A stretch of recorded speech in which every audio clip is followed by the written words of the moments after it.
بسم الله الرحمن الرحيم الحمد لله رب العالمين والصلاة والسلام على أشرف الأنبياء والمرسلين سيدنا ومولانا وحبيبنا محمد وعلى آله وأصحابه وأتباعه أجمعين. Welcome to this class. Welcome to, first of all, members of the Cambridge New Muslim Group, and welcome to those who are joining us online. We are broadcasting inshallah from the mosque of the Cambridge Muslim College, and the topic of this evening's class will be inshallah the life and the fiqh of al-Imam al-A'zam Abu Hanifa al-Nu'man radiyallahu an wa ardah. I'm going to start by just tracing the story of his life and starting that with some necessary comments about the difficulty of recreating a correct image of who he was and how he thought. Unlike the other Imams, he didn't leave us with a substantial book. Imam Ahmad left us with the great Musnad, which gives us a pretty clear indication, particularly if we read between the lines of what he includes and what he doesn't include, of what his fiqh was and what his position was. Imam Malik, of course, leaves us with the Muwatta. Imam Shafi'i with many great works, including Al-Risala, Kitab al-Umm, and others which we mentioned in the previous lecture, inshallah. But Imam Abu Hanifa is known primarily through the works of his disciples, particularly Imam Abu Yusuf and al-Shaybani, and also through the interpretations of some of their later disciples. Some of those later disciples were given in an age when there was a good deal of rivalry between the Madhhabs to forms of exaggeration and one-upmanship, and sometimes one needs to be careful when we as historians reconstruct a correct image of his life. Of course, the really great scholars, irrespective of their madhhab alignment, didn't get into that kind of one-upmanship. And in fact, it's actually pleasing to see that some of the greatest books written in praise of Imam Abu Hanifa are not actually written by Hanafi authors at all. Imam al-Suyuti, for instance, in his important book Thabit al-Sahifa fi Manaqib al-Imam Abi Hanifa, gives us a wonderful account of the sanctity of the Imam. Even though al-Suyuti, Jalaluddin al-Suyuti, of course, was a great Shafi'i exponent. Similarly, Ibn Hajar al-Haytami wrote Khayrat al-Hisan fi Manaqib al-Imam al-A'zam Abi Hanifa al-Nu'man, which is, again, a great Manaqib work, that is to say, a book that contains edifying stories about the greatness of the Imam. Ibn Hajar al-Haytami, of course, another Shafi'i, and so on. Still, he doesn't leave a substantial book of his own, which does leave us as historians with a certain kind of problem. So we need Abu Yusuf and Shaybani's views. We need those of other contemporaries, some of his students, Uthman al-Batti, Ibn Shubruma, Ibn Abi Layla, and others. And there are problems even with these when we try to reconstruct what kind of legal thinker Imam Abu Hanifa was.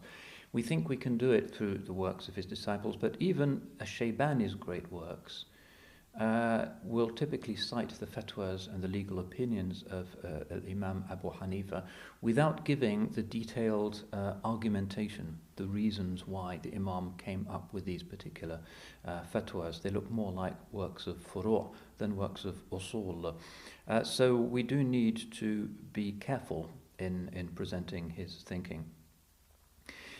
Similarly, there isn't a single early text amongst his disciples where you get a consistent presentation of his usul, that is to say, his theory of the law. Some of the early Hanafi texts, like al-Pazdawi, for instance, or Abu Hasan al-Karhi, don't give a sufficient amount of information as to exactly how they're transmitting their information from the Imam. The riwayah or the isnad may be absent.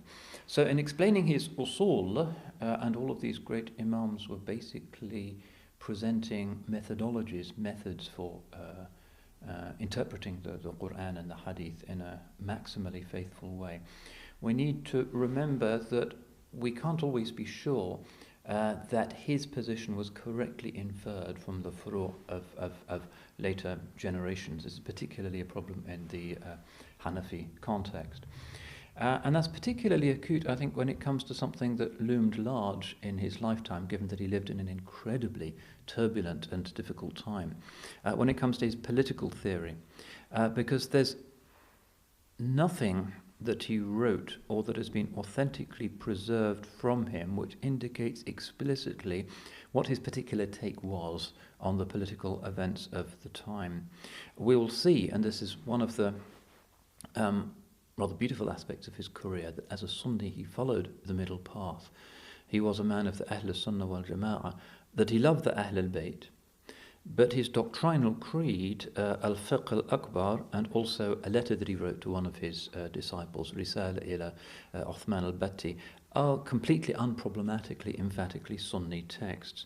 And also, his two great pupils, Abu Yusuf and al-Shayban, are very closely and intimately connected to the Baghdad caliphs of the Abbasid dynasty. Both were happy to accept posts as Chief Justice of Baghdad. And this position, this relationship continued in often complex ways, but became enormously important in the subsequent evolution of our history, so that the Qada of the Mughal Empire, one of the great political orders that the world has ever seen, was Hanafi. And also the Qada of the Ottoman Empire was consistently Hanafi as well.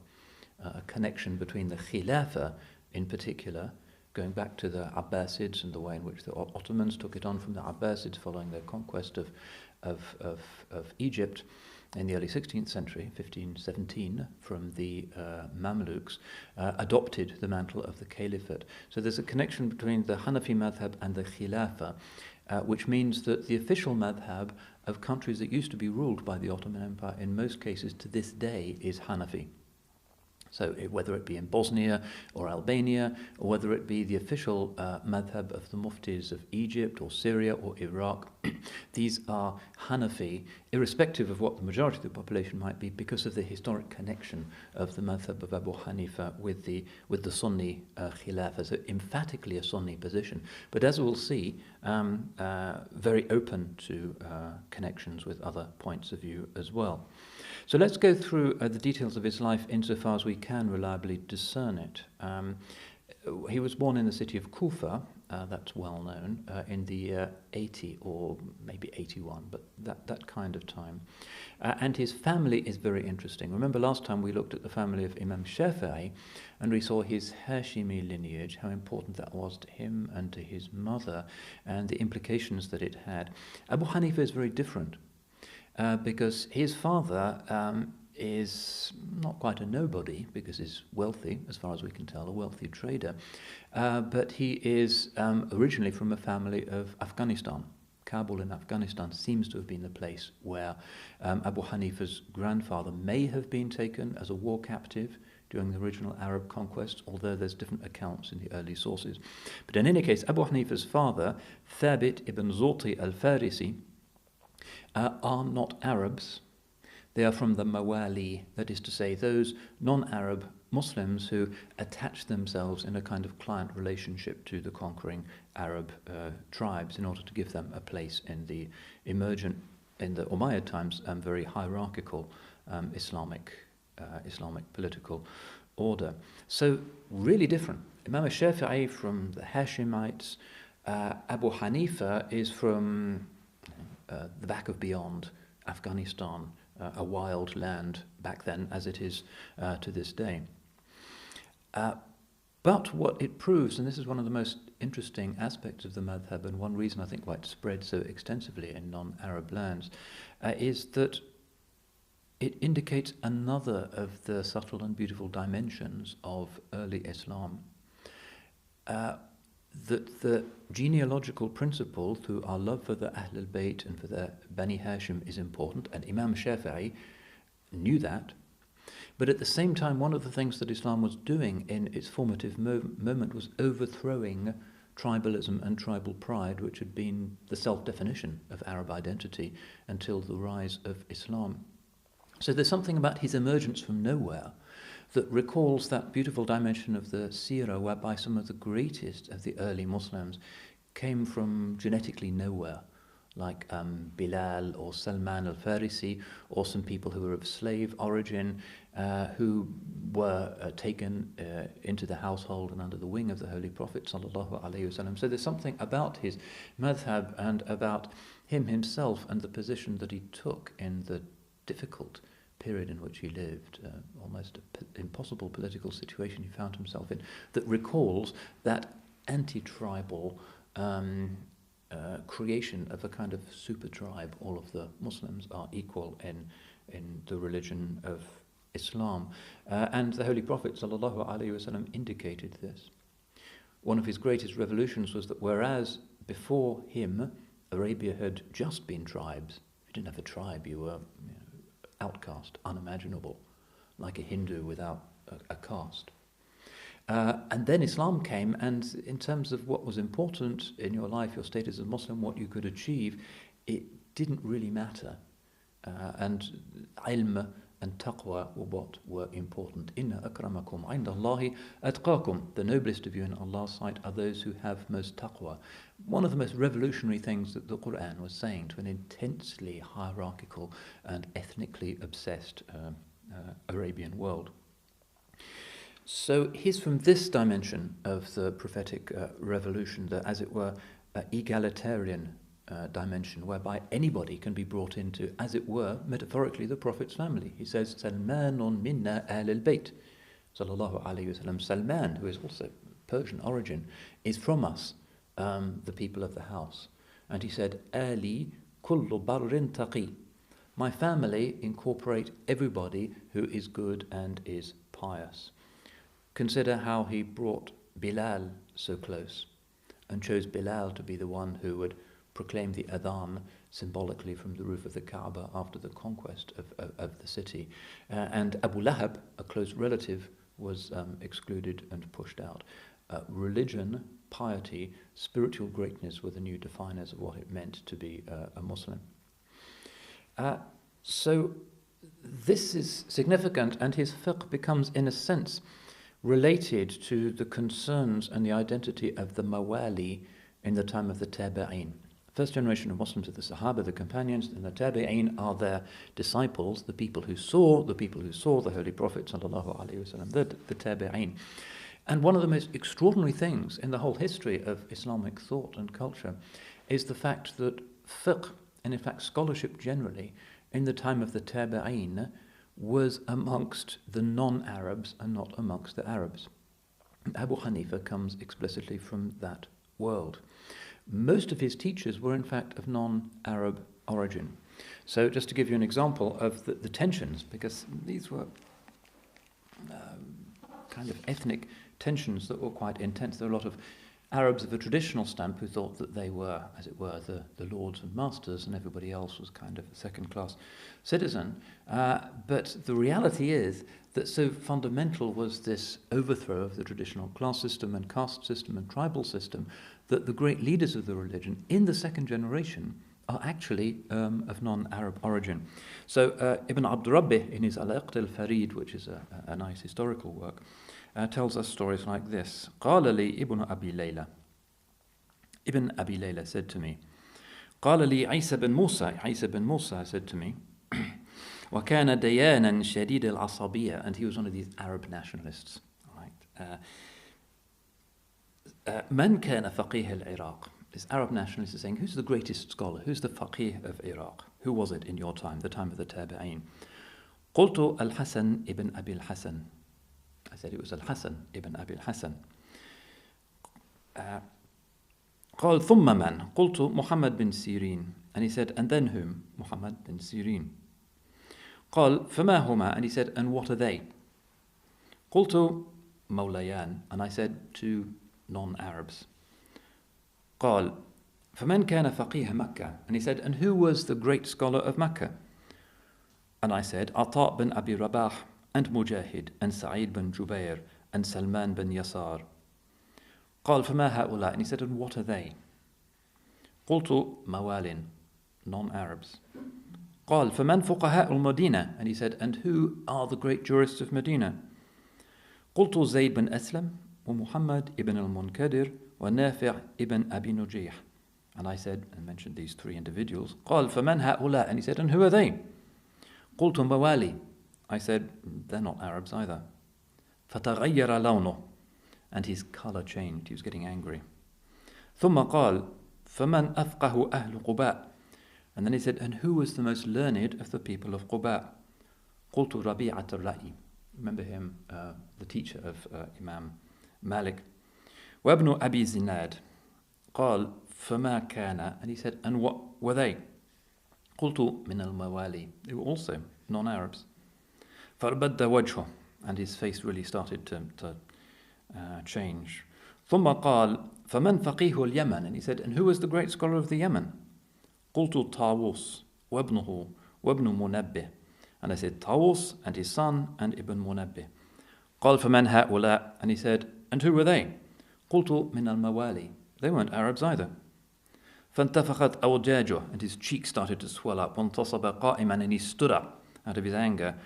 قال فمن كان فقيه خراسان? And he said, and who is the great scholar of Khurasan, Central Asia? قلت عطاء ibn Abdullah al-Khurasani. And I said, عطاء ibn Abdullah. قال فما كان عطاء هذا? And he said, and what was this عطاء? قلت مولى. He was not an Arab. فازداد وجهه تربدا. And his face became even darker. واسود اسودادا. And became black. حتى خفت. Until I started to become afraid for him. I thought he'd have a stroke or something. ثم قال فمن كان فقيه الشام? And then he said, and who is the great scholar, the great jurist of Syria? قلت مكحول. I said مكحول. قال فما كان مكحول هذا? And he said, what was that مكحول? قلت مولى. He was a non-Arab. فتنفس السعداء. And then he started hyperventilating. ثم قال فمن كان فقيه الكوفة? And then he said, and who is the great scholar of Kufa? فوالله لولا خوفه لقلت الحكم بن عتبة وحمان بن أبي سليمان. And because I was now afraid that he might have a stroke or something, I would actually have said Al-Hakam bin Utbah and Hamad bin Abi Sulaiman, as we'll see is Abu Hanifa's great teacher. وَلَكِنْ رَأَيْتُ فِيهِ الشَّرْ. But I was afraid for him. فَقُلْتُ إِبْرَهِيمَ النَّخَعِي وَالشَّعْبِي. And so I said Ibrahim bin al-Nakha'i and al-Sha'bi. قَالَ فَمَا كَانَ. And he said, and what were they? قُلْتُ عَرَبِيَّان. Two Arabs. فَقَالَ اللَّهُ أَكْبَرُ وَسَكَنَ جَأْشُهُ. And he calmed down. So that's an indication of really something quite extraordinary when you consider how quickly all of this has happened and how it's the Arabs who are engaged in the conquest, that Abu Hanifa is coming from a generation where scholarship, the leadership of the religion, is overwhelmingly in the hands of new converts, usually people from the eastern region, Central Asia, and from Persia, but also from local non-Arab populations in Iraq, Egypt, and elsewhere. This is actually predicted by the Holy Prophet sallallahu alaihi wasallam. There's a hadith which is in Bukhari and Muslim where he says, لو كان العلم معلقا بالثرايا لناله رجال من أهل فارس. Were knowledge to be attached to the Pleiades, a bunch of stars, light years away, people from Persia would be able to reach it. And some of the scholars have said this is actually a prediction of Abu Hanifa radiallahu anh, whose ancestry is from Afghanistan, which is in the Persian cultural world. This is clearly interesting, and we need to ask ourselves why it should have been the case. Why were the Arabs not conspicuous in the leadership of early Islam? One explanation is that they were the ones who were busy with the jihad and with the conquest, and they had to leave religious leadership to others. But Ibn Khaldun has actually quite a long and interesting discussion on this in his Muqaddimah, his great work of history. He asks, why is it that the leadership in early Islam, the time of the Salaf in particular, was by and large not Arab? And this is what he says. ثم صارت هذه العلوم كلها ملكات محتاجة إلى التعلم فاندرجت في جملة الصنائع وقد كنا قدمنا أن الصنائع من منتهى الحضر وأن العرب أبعد الناس عنها. Then he says, and all of these sciences, he's talking about the disciplines of fiqh and tafsir and grammar, he says all of these became subtle knowledges which required learning and therefore became, as it were, like crafts, like professions. And he says, we've already explained that professions and crafts are to do with city life, but that the Arabs were the furthest of people from such life. فَصَارَتِ الْعُلُومُ لِذَلِكَ حَضَارِيَّةً. So the intellectual disciplines are disciplines of the cities. وَبَعُدَ عَنْهَا الْعَرَبِ. And the Arabs were remote from them. وَالْحَضَرْ لِذَلِكَ الْعَهْدِ الْعَجَمِ. And the settled people in that time were the non-Arabs. أَوْ مَنْ فِي مَعْنَاهُمْ. Or other non-Arabs, not necessarily of Persian origin. مِنَ الْمَوَالِي وَأَهْلِ الْحَوَادِرِ. The people, the Mawlas, the new converts who are attaching themselves to the Arab clans, and the people of the cities. So that's Ibn Khaldun's explanation. Why is it that the leadership of Islam in the time of the Salaf, particularly the time of the Tabi'een and the Atba' Tabi'een, overwhelmingly is non-Arab? It's because these are people who have brought into Islam the knowledge of what scholarship means. They know about writing, they know about libraries, they know about books, they know about law. Of course, they're the ones with their deeper cultural urban traditions who are going to immediately, from the Arabs, take over the leadership of the religion. And this is Ibn Khaldun's explanation, and it does make a lot of sense. He's born in Kufa, in the time of the Tabi'een, although it's almost certain that he meets some of the Sahaba, so he's considered to be a Tabi'i himself. Whether he actually narrates from the Sahaba is disputed, but he certainly meets some of the very old companions of the Holy Prophet. Brought up in Kufa, which is the biggest, most significant city in Iraq at the time, spends most of his life there. We're not entirely sure what his father did, but it seems fairly sure that he was a merchant, reasonably well off. Again, if you accept the story, which most of the historians present, of his grandfather being a kind of bondsman taken in captivity after the capture of Kabul, it's indicative of how slaves and others could make good in this new, enormous, very commercially active imperial civilization. But in any case, it's clear that he must have been a good Muslim, because we know that Abu Hanifa learns the Quran at an early time. And there were family stories about what they did when they first came to Kufa. One of the stories was that Abu Hanifa's grandfather, on the Persian feast of Nowruz, would send Persian sweets to Ali ibn Abi Talib, who of course was headquartered at the city of Kufa. When he was young, كان يختلف إلى السوق قبل أن يختلف إلى العلماء. When he was young, he used to go to the market before he went to the scholars. And in fact, he starts off as a merchant with a fairly successful shop in the bazaar in Kufa, and he remains in business all of his life. And this is one of the interesting dimensions of Abu Hanifa's career. But he also, in an early age, learns the Quran, and part of his devotion, his particular ibadah, is a very, very strong attachment to Allah's book.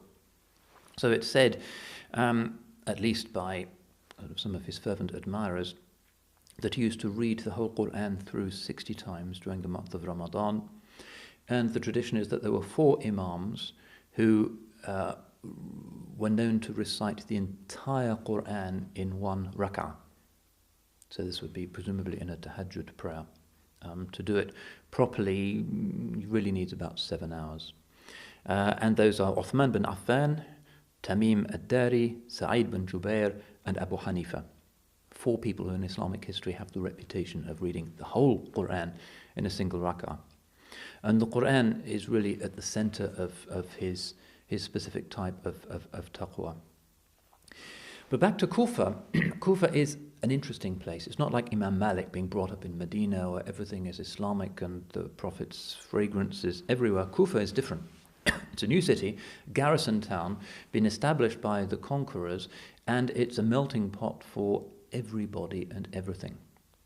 If you think of the map of the ancient world, Iraq really is at the center of everything.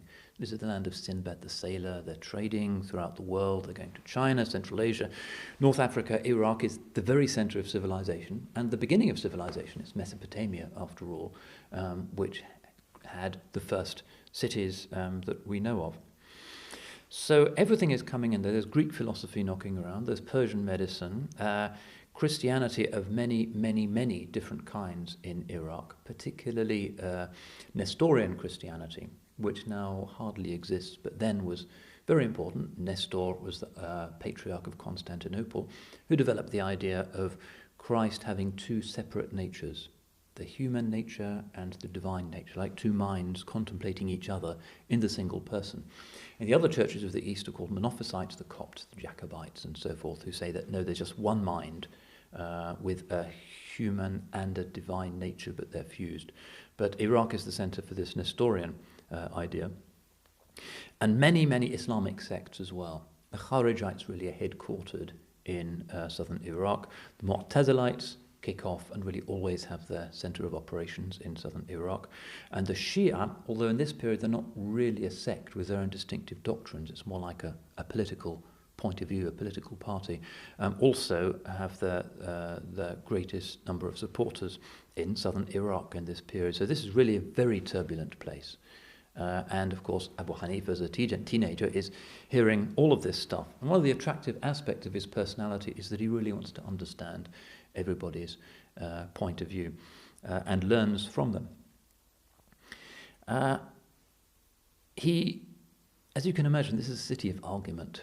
These are all people who are absolutely convinced of their religious rightness, and everybody's arguing. And if you've got a shop, it seems he was dealing in silk and linen garments, mainly women's clothes. Of course, everybody's going to be talking, and where do they talk? They talk in the bazaar, they talk in the shop. So he's hearing from an early age all of this chit-chat about every conceivable idea in existence.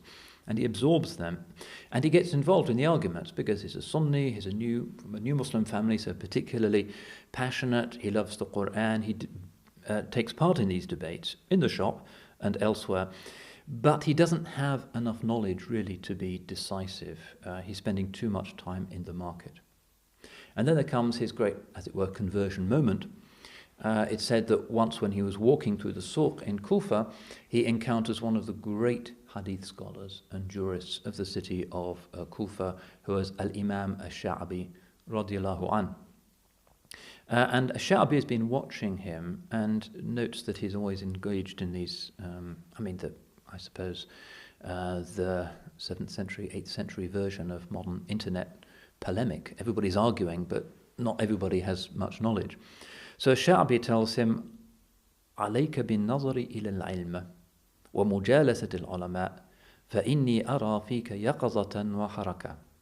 He says you should look into scholarship and you should sit with the scholars because I can see in you there is a wakefulness and a motivation.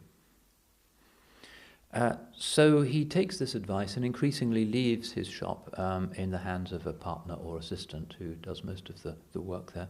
And from then on tends to spend only part of his day there or visits it just to make sure that the business is going well. But he doesn't close it. And this is quite characteristic of Islam. Many of the scholars have had their own private income. One reason, of course, is to be independent. You don't need to take a purse of gold from a governor or a sultan if you have your own income. But also it seems partly because being right at the center of the market gave him an opportunity to think about law, about society, about ethics. And also, it seems, to serve others.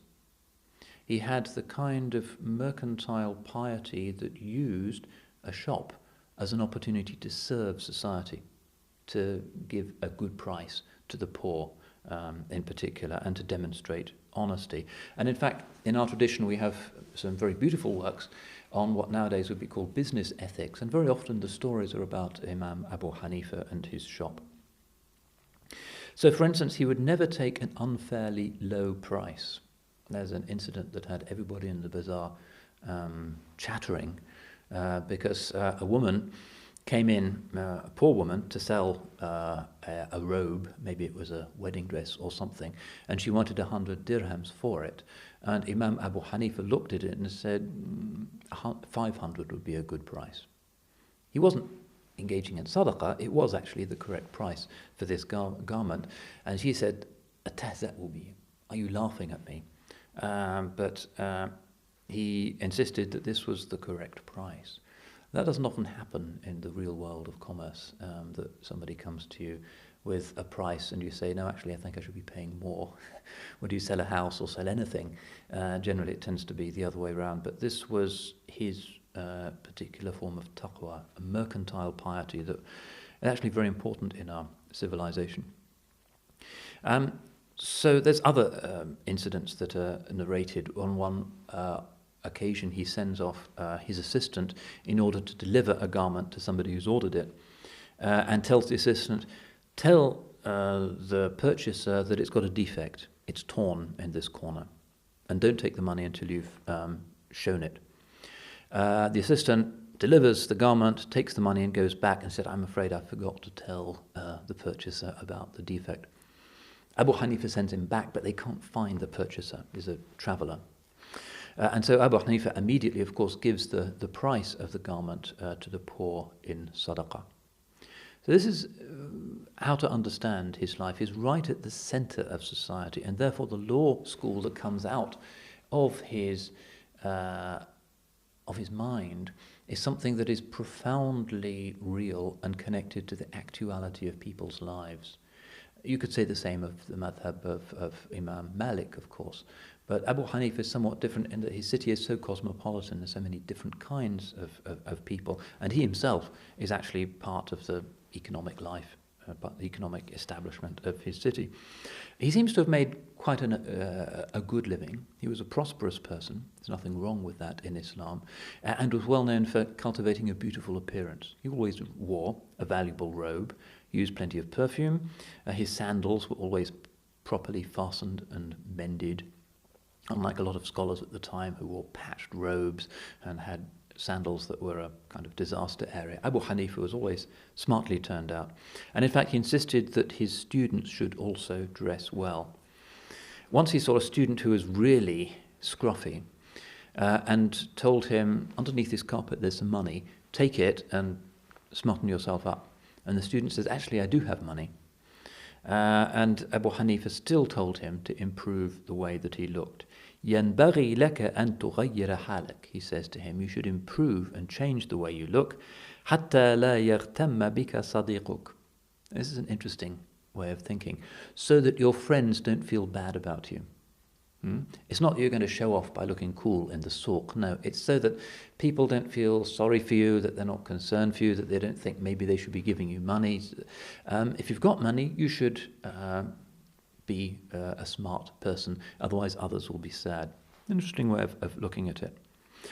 In any case, he's now taking Imam al-Sha'bi's advice to stay with the ulama. عَلَيْكَ بِمُجَالَسَةِ الْعُلَمَاءِ. But the issue is, which scholars? Everything is on the market, as it were, in the city of Kufa at the time, from extremist Shia to the Kharijites to a million kinds of other denominations, the Mu'tazilites, very active. So he's looking at the Sunni context. Like most converts in Islamic history, he tends to be strongly Sunni. And he sees that there's different sorts of Sunni circle, and he has to decide which one he's going to join. There's the circles of aqa'id, where people are developing arguments to defend the Sunni aqidah against the views of various people with strange new notions. There's the circles of hadith, where people are transmitting hadith, and these people are known for zuhud. And from these circles of hadith in Iraq, the movement known as tasawwuf emerges. Close symbiosis between the people of hadith and the people of tasawwuf, and in most cases they're actually the same people. If you look at the Hilyat al-Awliya of Abu Nu'aym al-Isfahani, Tabaqat al-Sufiyya of al-Sulami and others, you'll see the early hadith scholars are the first Sufis. But the third kind of circle is the circle of people who are talking about literature, because the Iraqis really love the Arabic language, they develop Arabic grammar, poetry, adab. That's going on as well. It's a very cultivated place. But the circle that he chooses to join is the circle of the people of fiqh. And that's not the same as studying hadith. A lot of people nowadays think that hadith and fiqh is the same thing, but absolutely not from the perspective of the Salaf. And you won't understand the emergence of fiqh and the whole structure of Islamic law unless you understand the difference between the people of hadith and the people of fiqh. Why does he make this choice? Why not hadith? We can see that he knows hadith very well, but he's also a practical person. He's constantly dealing with issues, legal issues, commercial issues, ethical issues, decisions, relationship issues even, in the marketplace. And he likes fatwa, he likes judgments, he likes ways in which religion can practically sort out people's problems. And he knew that hadith is just one dimension of fatwa. You can't give fatwas just by knowing the Quran and the hadith. It's said that he made this decision to join the circle of the people of fiqh rather than hadith when he saw somebody who came to a hadith scholar with a question about a divorce case, actually unable to do anything, but just narrated a whole bunch of hadiths which needed interpretation but didn't give that person an answer. So he used to say, whoever learns hadith without fiqh is like a chemist who collects medicines without really knowing what to do with those medicines, and it's the doctor that has to come and use them. And the hadith student similarly doesn't know what to do with his hadith until the faqih, the person of fiqh, comes along and makes use of the hadith. He is concerned with the rectitude of Sunni belief, and his name is associated with one of the great traditions of Islamic theology, the Maturidi school, as it came to be known. And he is in that polemical world. He wants to uphold truth. He spends some time in Basra, which is a nearby city. It's the port of Iraq, where he's arguing with members of other sects. And there's a certain polemical dimension to what he writes. But in Kufa, he settles down to the study of fiqh. Sometimes the polemic continues. Sometimes people from other sects come into his mosque in order to dispute with him. And he uses logic and reason and his knowledge of hadith to debate with them, particularly the Khawarij and the extreme Shia who are present in Kufa at the time. But generally his way is to dislike disputation in aqa'id and in kalam. He saw the need for them, but he didn't like too much religious argy-bargy and argumentation. Partly because, like all of the great scholars, he saw the danger of the ego becoming involved. If I define my identity, the meaning of my life in terms of what I believe, then myself and my pride are very closely connected to my ability to vindicate what I believe and therefore to disprove what other people believe when they disagree with me. So the ego very easily gets tangled up in aqidah discussions. So there's a story about how he once saw one of his sons, Hamad, disputing doctrine. فَنَهَاهُ, and he forbade him to do that. And everybody said, رَأَيْنَاكَ تُنَاظِرُ فِي, we've seen you engaging in doctrinal disputes. وَتَنْهَانَا عَنْ, but you're telling us that we can't. فَقَالْ كُنَّا نُنَاظِرُ وَكَأَنَّ عَلَى رُؤُوسِنَا الطَّيْرِ مَخَافَةَ أَنْ يَزِلَّ صَاحِبُنَا. Listen to this answer, it's amazing. He said, we used to dispute people on issues of theology, and we used to do so with such humility that it was though there were birds sitting on our heads, in other words, sort of still with our heads down, a position of humility. مَخَافَةَ أَنْ يَزِلَّ صَاحِبُنَا, for fear that the person we were disputing with would make a mistake. وَأَنْتُمْ تُنَاظِرُونَ وَتُرِيدُونَ زَلَّةَ صَاحِبُكُمْ, but you people, you dispute with people hoping that they'll make a mistake. وَمَنْ أَرَادَ أَنْ يَزَلَّ صَاحِبُهُ فَقَدْ أَرَادَ أَنْ يَكْفُرَ صَاحِبُهُ, and whoever wants the person he's disputing with to make a mistake in aqidah effectively wants that person to become a kafir. وَمَنْ أَرَادَ أَنْ يَكْفُرَ صَاحِبُهُ, and whoever wants the person he's sitting with to become a kafir, فَقَدْ كَفَرَ قَبْلَ أَنْ يَكْفُرَ صَاحِبُهُ, he is a kafir before the person he's debating with becomes a kafir. That's an amazing consequence of having no ego. It's very unusual in theology for people to engage in the defense of the truth without their own sense of self-worth becoming tied up with it. But this was Abu Hanifa's justification for getting into Sunni kalam and aqidah disputations. The condition has to be that you want to help the person that you're disputing with rather than treating it as some kind of game of one-upmanship. Very difficult. Generally, as a result of that, the strong spirituality is that the Hanafi school in doctrine is characterized by a certain breadth and, you might say, tolerance. So, for instance, one of the characteristic points of the doctrine of his school is that Iman consists in what you believe in your heart and what you say you believe. That's the definition of Iman. And unlike Malik and Shafi'i and many of the others, he doesn't add, and you have to confirm it with what you do. In other words, Iman includes practice with your limbs. So the Maturidi school, which eventually comes out of Abu Hanifa's theology, actually doesn't even require professing with the tongue. They say you can be a mu'min and have Iman, even if it's just the belief in your heart. Even if you never say it and never act on the basis of it, you're still mu'min, you're a believer. So that's a very kind of open and affirming strategy, which is characteristic to this day of the Maturidi school. If you go to a Islamic theology faculty in Turkey or Bosnia where they're teaching the Maturidi Aqidah, this is the position that they will tell you.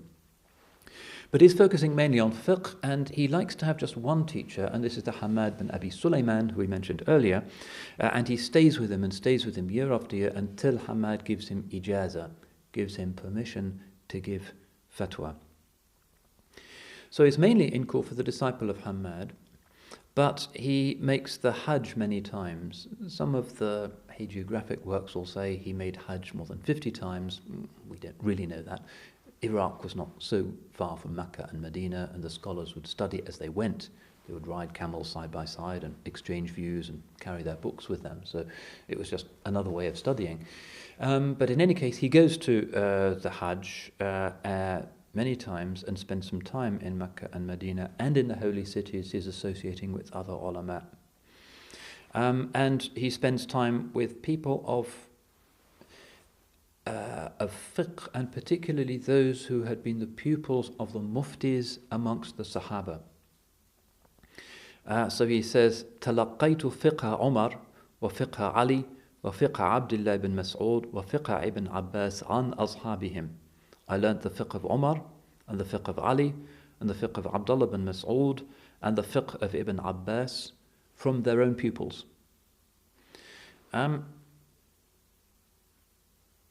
And he continues like this until about the age of 40, when his teacher Hamad dies. And then he sits in Hamad's mosque in Kufa, and he has ijazah now to give fatwa, and he gives fiqh and he gives fatwas, and becomes really, really respected and famous throughout the Islamic world. Also, partly because of his attachment to Allah's book, partly because of the self-transcendence that is evident in these stories about how he did business and how he justified his engaging in doctrinal disputes. Some of the great works of Islamic sainthood, Tabaqat al-Awliya, include him amongst the awliya as well. So Imam al-Sha'rani, for instance, Abdul Wahhab al-Sha'rani, has a whole section on Abu Hanifa, just considering him as a saint, as a wali. Now, this is a turbulent place already because of the doctrinal landscape. It's a collage of every point of view. Difficult place to be religiously, but it's also difficult politically, because at the age of, when he's 52, the Umayyad Caliphate comes to an end and the whole world is in uproar. The Abbasids have unfurled famously the black banner of revolt in Central Asia, and they march, and after a series of battles they take the Islamic world, and the Islamic world, with the exception of Spain, which is still Umayyad, becomes Abbasid. And they are ruling as descendants of the Holy Prophet's uncle, Al-Abbas. Now, Abu Hanifa, of course, is at the center of the political world, which is a religious political world at the time. Everybody is justifying their rule on the basis of religious claims. And he doesn't like any of the options that are available. He never likes the Umayyads, and particularly the later Umayyad rulers to him seem completely dreadful. But he doesn't join any rebellion, unlike some of the scholars, and he sympathizes with some of them. He sees these passionate, beautiful young men who can't stand the corruption of the caliph and the torture and the wine and all of the abuse of the ideals of Islam, and they unfurl the banners of revolt and, usually in a hopeless, quixotic way, fight against the imperial legions, very often in the name of the family of the Holy Prophet sallallahu alaihi wasallam. But he himself, although he can see the value of these people and their heroism, doesn't take arms himself up ever in one of these causes. He sympathizes with them not because he has a belief that only a certain set of imams should rule the world or have some sort of supernatural knowledge. Nothing in his Aqidah work suggests that he had such a belief, but because he really, really, really is disappointed with the Umayyads, and he can't help but sympathize with these protest movements. In his late 40s, as the Umayyads are crumbling and collapsing, and particularly right to the end of their rule, the remaining Umayyad governors in Iraq try to twist his arm to work with them, but he refuses. He's imprisoned, he's beaten. It seems that he escapes from prison, perhaps with the connivance of the Jallad, the flogger or the torturer, who admires him, and he leaves Iraq and goes to Mecca. And Mecca is important for him. He's already been, but here he's spending more time, and he's learning the fiqh of Ibn Abbas's pupils. And here he spends maybe 5 or 6 years as a mujawir. A mujawir is somebody who is, for religious reasons, spending time in the holy cities, whether it be Mecca, Medina, or Jerusalem. The Abbasids finally take over. The revolution happens, and he's invited by the scholars of Kufa to be their representative when the new caliph comes to ask for their pledge of allegiance. This is going to be very ticklish. Kufa was the city of so many Shia rebellions, the city of the Khawarij. It was a place that the Abbasids really wanted to get on side. Many of the scholars of Kufa had collaborated with the Umayyads and therefore couldn't really show their faces in the presence of the new Khalifa. So they invite Abu Hanifa to be their representative because he's always refused to collaborate with the Umayyads. And the new Khalifa comes in state into the mosque, and Abu Hanifa, on behalf of the scholars of Kufa, takes bay'ah with the new Khalifa and prays for him. He agrees to visit the Caliph and keep company of him, particularly the new Caliph, Abu Ja'far al-Mansur, but he refuses any gifts or form of payment. And again, there's an interesting story here, which I can't resist sharing with you.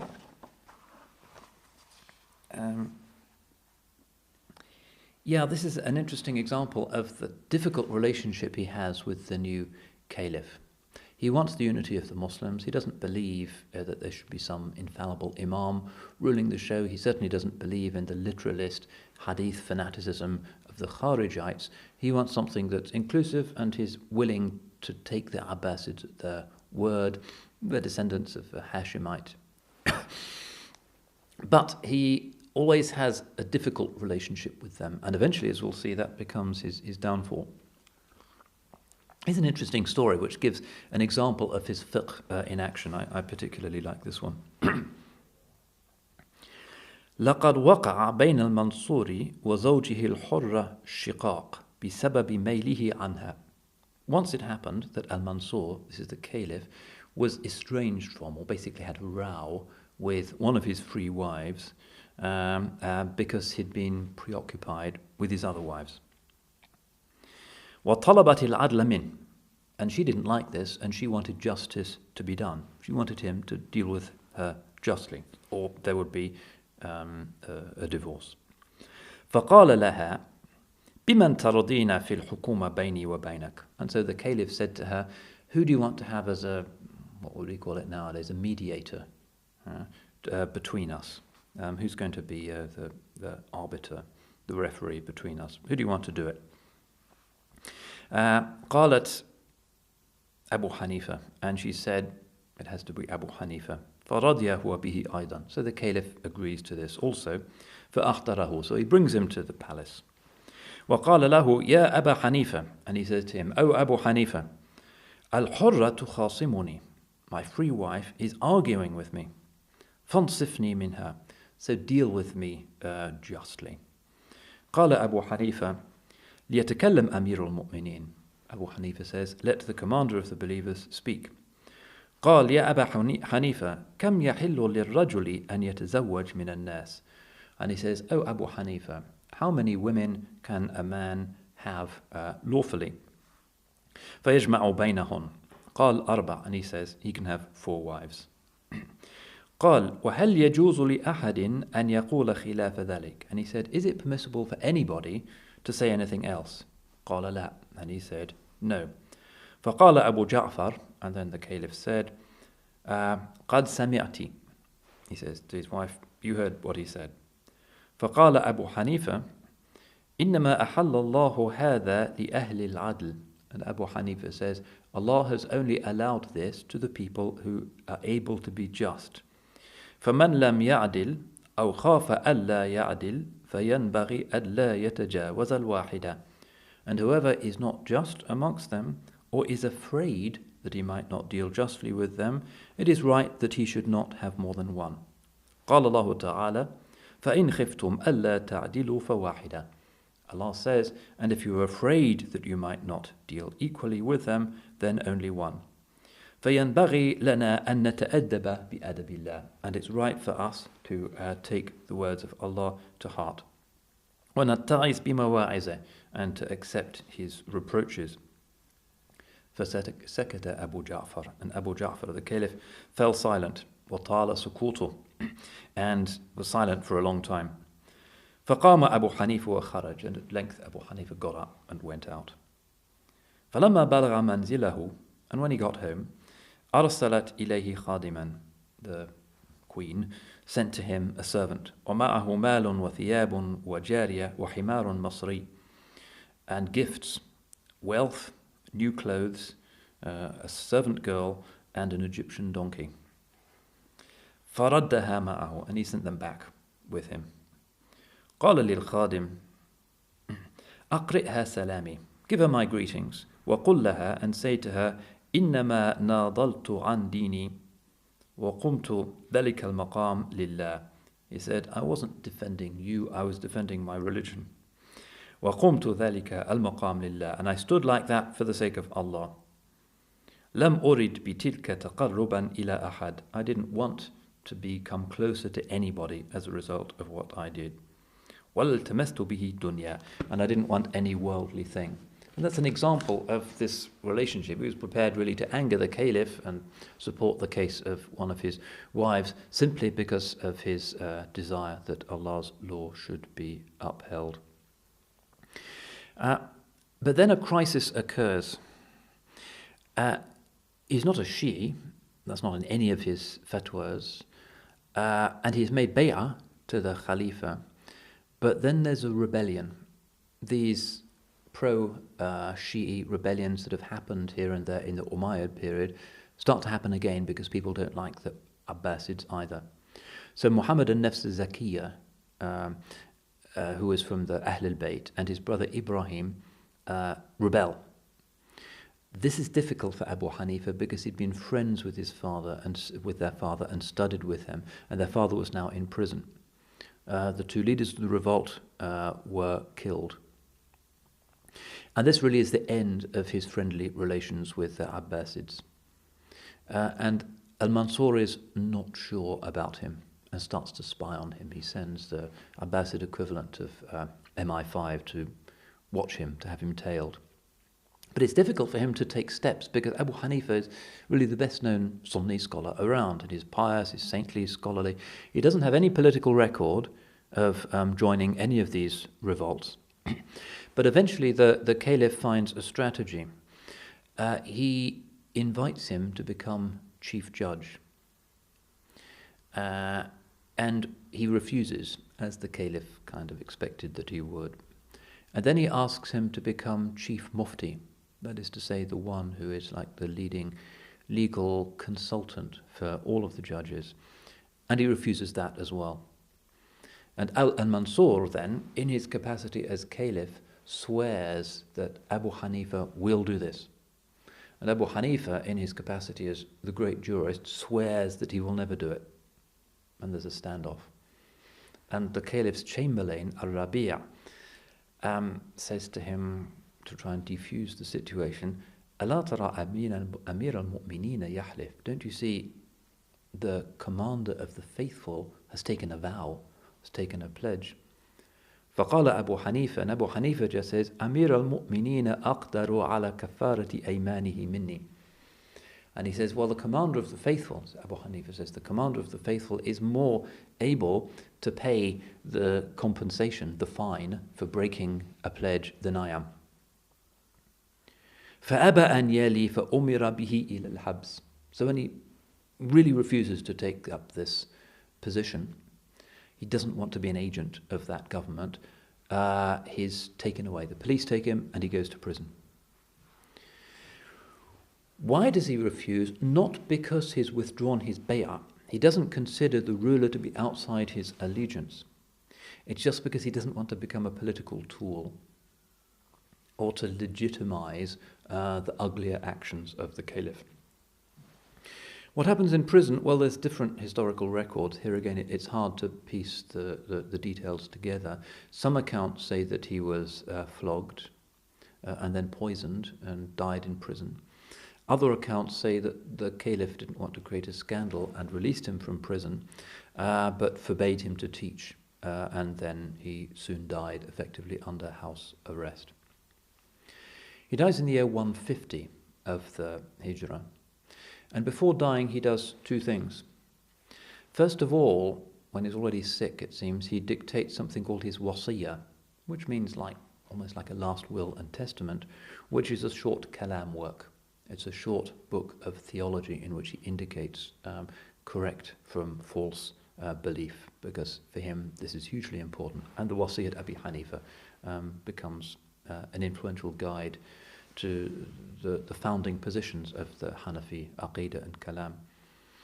And the second thing he does on his deathbed is that he requests that he be buried only in land that has not been unlawfully expropriated by the state. يوصي بأن يدفن في أرض طيبة لم يجري عليها غصب. He asked that he be buried in good land which had not been confiscated.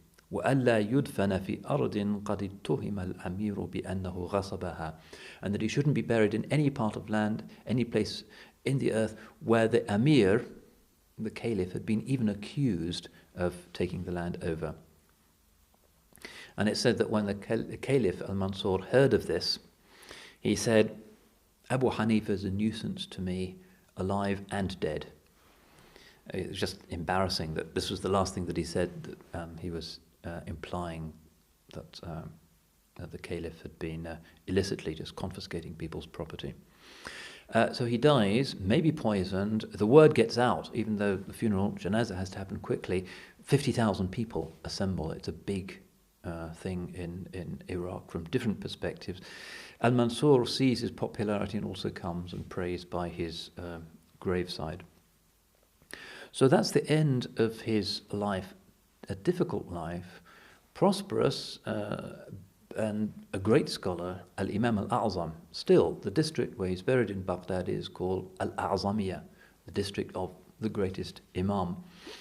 And his madhhab is more widespread than any other fiqh position in Islam, as we've seen India, Central Asia, the old Ottoman world. That's a measure of the success and the practicality of his fiqh. Let's delve into that before we finish into a little bit more detail. He was once asked by the Caliph al-Mansur, where did you get your knowledge? He's trying to get him to make a political statement. Again, it's a kind of leading question. قال عن أصحاب عمر عن عمر وعن أصحاب علي عن علي وعن أصحاب عبد الله عن عبد الله وما كان في وقت ابن عباس على وجه الأرض أعلم منه. So he said, I got my knowledge from the companions of Omar, who got it from Omar, from the companions of Ali, who got it from Ali, from the companions of Abdullah bin Mas'ud, who got it from him, And in the time of Ibn Abbas, there was nobody on the face of the earth more knowledgeable than him. So compare this to what we've learnt about Imam Malik's rootedness in the Sunni practice of the faithful people of Medina, and in Imam Shafi'i's travels and his acceptance of Malik's fiqh, and then his understanding of the Hanafi position on Ra'i and reason, and his ending up finally in Egypt. Abu Hanifa is also, although he's earlier than Imam Shafi'i, he's the teacher of Imam Shafi'i, taking from these different sources. Taking from Omar, that means Medina. He's taking from Ali, basically that means Kufa and southern Iraq. He's taking from Abdullah bin Mas'ud, also from Iraq, also Ibn Abbas and the tradition of Mecca. So all of the great early tendencies of fiqh, Abu Hanifa has studied. And because it's from such an early period, he studied with the pupils of the Sahaba who founded those schools of fiqh. But Ibn Mas'ud and Ibn Abbas in particular were well known as advocates of intuitive or rationalizing approaches to law. And this is very important, particularly in the development of fiqh and sharia as it happens in southern Iraq. His own teacher Hamad had emphasized the need to trust reason. Ibrahim al-Nakha'i, one of the great tabi'in of southern Iraq, in a sense, in his fatwas and his fiqh, the closest of all of the early scholars to Abu Hanifa, somebody like Shah Waliullah Dahlavi and other late Hanafis are saying, really it's the same thing. Abu Hanifa's fatwas are the fatwas of Ibrahim al-Nakha'i. Spends time in Mecca as well and takes from Ata, who is the great disciple of Ibn Abbas, and so on. But what's more interesting, as well as these sources, he's taking from the partisans, the political party of Ali. So he studies with Zayd ibn Ali Zayn al-Abidin, one of the great Imams of the Ahl al-Bayt, and studies with him for 2 years, and also with his brother Muhammad al-Baqir. And important to understand this, because to us it might seem strange. Why is he going to the Shia to study? In that period, those words didn't mean what they meant later on. Those Imams were respected by all of the Sunnis and were part of the family of Ahl Sunnah wal Jama'ah. The later ideas of infallible Imams and knowledge of hidden things were not present. The idea that miracles could only come through the Ahl al-Bayt, that true rulership could only come through the Ahl al-Bayt of a particular line, that did not exist for these people. If it had, Abu Hanifa, staunch for truth, would not have associated with those people. But he did, and he studied with them. Those people were part of the scholarly establishment of the time. And Imam al-Baqir was known for, although he supported the claims of the Ahl al-Bayt, لا يذكر الخلفاء الثلاثة بسوء. Never would he mention any of the 3 first caliphs in a negative way. Once an Iraqi fanatic came and criticized them in his presence, and he became angry, and he cited all of the verses of the Quran, one after the other, that are in praise of the first 3 khalifas. So Imam al-Baqir teaches him. He also teaches al-Baqir, who narrates certain fatwas from Abu Hanifa. Al-Baqir's son, Ja'far as-Sadiq, who is almost exactly Abu Hanifa's age. In fact, they're born within months of each other. They're born in the same year. And they seem to have had kind of close friendship and affiliation. They also have this close scholarly relationship, and all of the Sunni Imams revere Imam Ja'far as-Sadiq, who transmits hadith, is a reliable hadith transmitter. And this, as it were, cosmopolitan approach of Abu Hanifa is interested in knowledge, fiqh, fatwa, what's usable, hadith, and he visits people of different political persuasions. He doesn't accept a salaried position from any government, or Umayyad or Abbasid, so he's free to wander and to visit any majlis he chooses. Al-Mansur once famously sends Abu Hanifa to Imam Ja'far as-Sadiq, who he really doesn't like, even though Imam Ja'far is not involved in any kind of revolutionary insurrection or insurgency. He's living in peace. The caliph wants to catch him out and to prove that he's inadequate as a scholar. So he asked Abu Hanifa, find the 40 hardest questions in the whole Sharia and go to Ja'far as-Sadiq and ask them. And he answers them all, one after the other, explaining which jurists he's taken them from. Some he's learnt from the scholars of Medina, others are Syrian positions, others are from the people of Iraq. And Imam Abu Hanifa, after that, says an interesting thing. He says the most learned scholar is the one who is best informed of the differences of opinion amongst the scholars. That's why he venerates Imam Ja'far as-Sadiq, because of his respect for the different fatwas of the different scholars. Ja'far as-Sadiq is narrating from people like Nafi' and Zuhri and some of the great tabi'een. Sometimes Abu Hanifa gets his knowledge of the position of the tabi'een through Ja'far as-Sadiq. Imam Malik also narrates from Ja'far as-Sadiq. He's just part of the intellectual world of the time. His pupils we've already mentioned briefly, who are the ones who really spread his madhab and write it down and make it systematic. There's three names that we should be aware of in particular. One of them is Abu Yusuf, who is Yaqub bin Ibrahim al-Kufi, who is, as we saw last time, an influential teacher on al-Shafi'i, and through Abu Yusuf, the intellectualism, the systematic jurisprudence of the people of Iraq triggers something in al-Shafi'i's mind, and eventually you get the great Risala as a result. Another of his great pupils is Zufar al-Basri. Abu Hanifa used to say, I have 36 students who I think are serious. 28 I think are good enough to be judges, 6 are good enough to give fatwas, and 2 are fit to keep the judges and the muftis in line. And he points to Abu Yusuf and Zufar.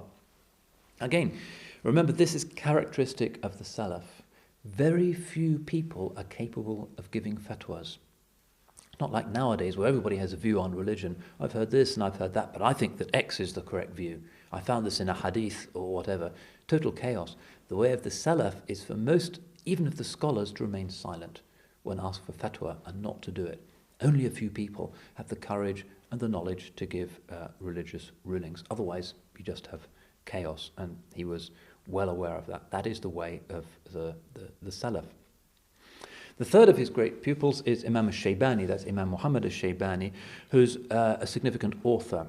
He writes Kitab al-Athar and also a very interesting book called Kitab al-Siyar al-Kabir. Because of the political ructions of the time, he writes something which is about the fiqh of government and things like international relations, the conduct of war, diplomacy.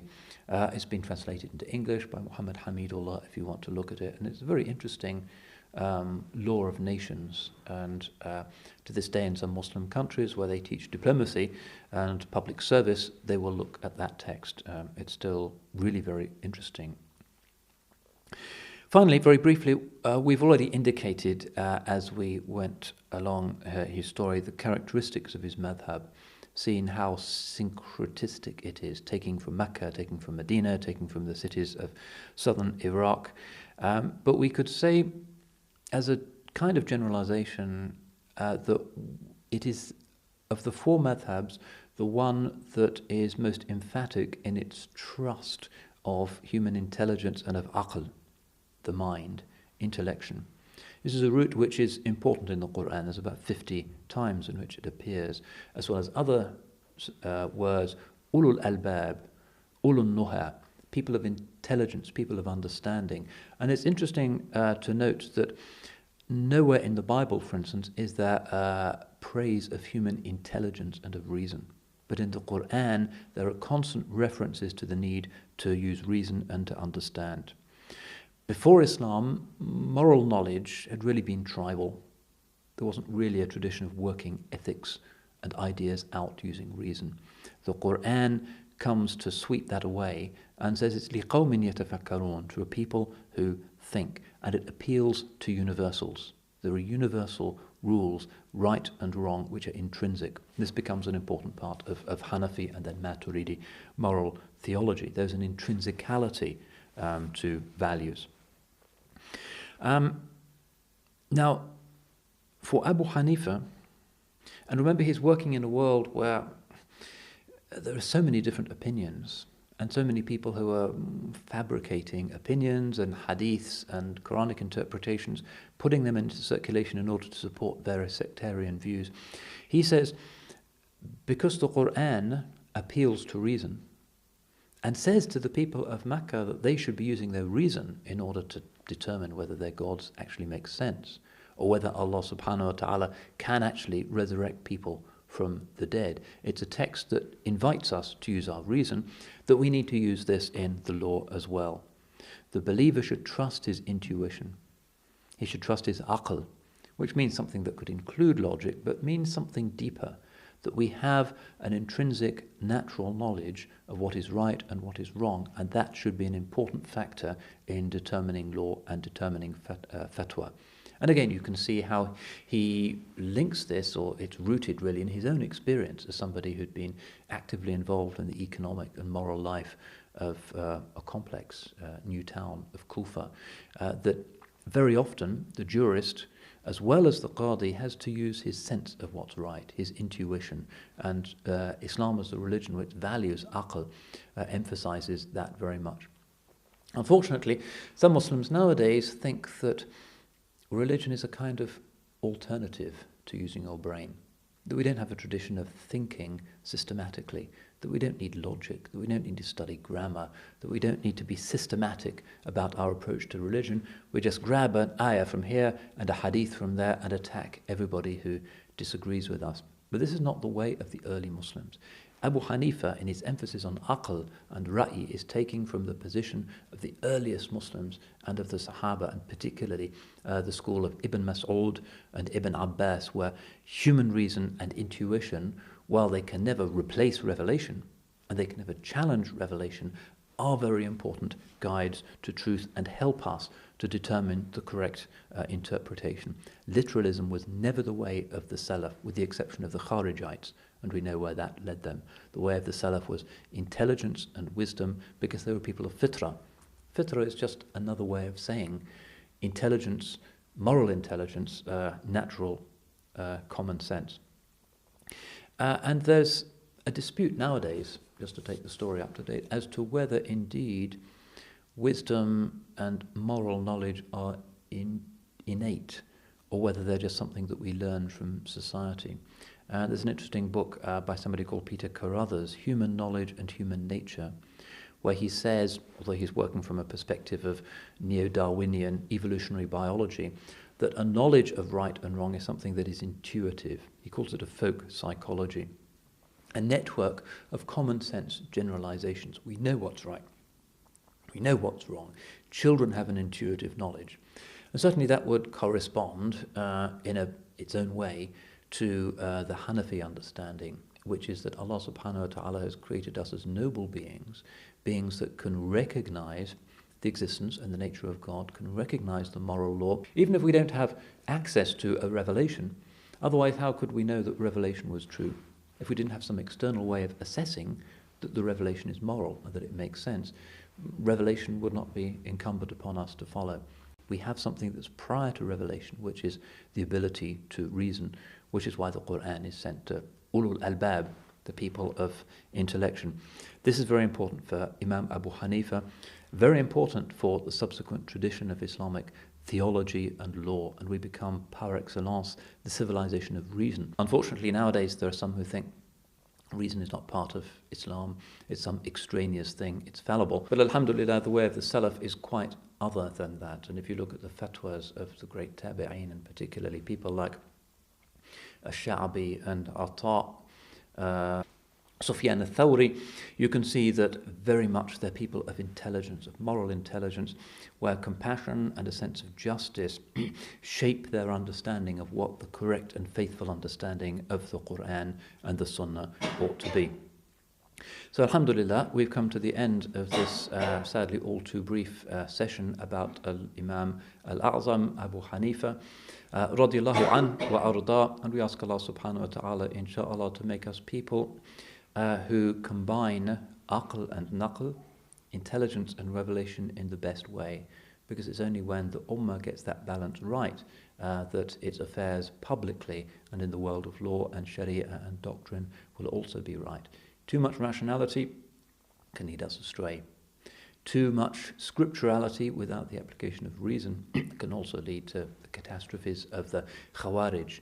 The scripture is fully accessed by the human mind. We do not have full use of our mental faculties. We ask Allah subhanahu wa ta'ala, inshaAllah, to bestow that upon this ummah. Wa akhiru da'wana alhamdulillah rabbil alameen.